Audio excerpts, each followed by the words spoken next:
Hi అండి, అందరికీ నమస్తే. ఈరోజు నేను కీరా దోసకాయతో ఒక సింపుల్ రెసిపీ తయారు చేసి చూపించబోతున్నాను. దానికోసం ముందుగా కీరాని ఇలా పొట్టు తీయకుండా సన్నగా తురిమి పెట్టుకోండి. ఆ పొట్టులో పాలిఫెనాల్స్ అండ్ ఫ్లేవనాయిడ్స్ ఉంటాయండి. అవి మన బాడీలోని బ్లడ్లో గ్లూకోజ్ లెవెల్స్ ఇంక్రీజ్ అవ్వకుండా కాపాడతాయన్నమాట. అండ్ మన గట్ హెల్త్కి కూడా అవి చాలా మంచివి.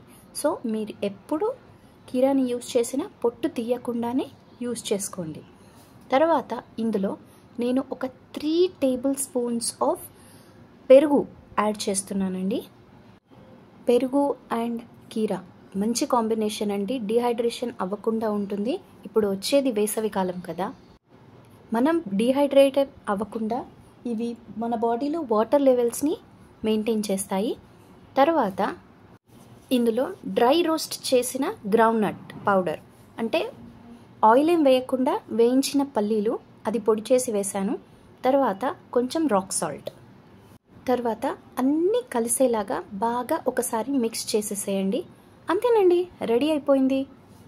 చాలా సింపుల్గా ఉంది కదా, అండ్ చాలా బెనిఫిషియల్ టు అవర్ హెల్త్ అండి. ఇందాక చెప్పినట్టు ఈ పాలిఫెనాల్స్ అండ్ ఫ్లేవనాయిడ్స్ మనకు ప్యాంక్రియాటిక్ క్యాన్సర్స్ రాకుండా కూడా కాపాడుతాయి. ఇది సైంటిఫికల్గా ప్రూవ్ అయింది. అండ్ ఇది వెయిట్ లాస్లో కూడా చాలా బాగా పనిచేస్తుంది. మీరు వెయిట్ తగ్గాలనుకుంటే వారంలో కనీసం 2 సార్లైనా ఈ రెసిపీని ట్రై చేసి చూడండి. చూసారా ఎంత క్రీమీ టెక్స్చర్ ఉందో? టేస్ట్ కూడా చాలా చాలా బాగుంటుందండి. ఒకసారి తప్పకుండా ట్రై చేయండి. And thank you for watching. Please like, share and subscribe to my channel. Bye bye.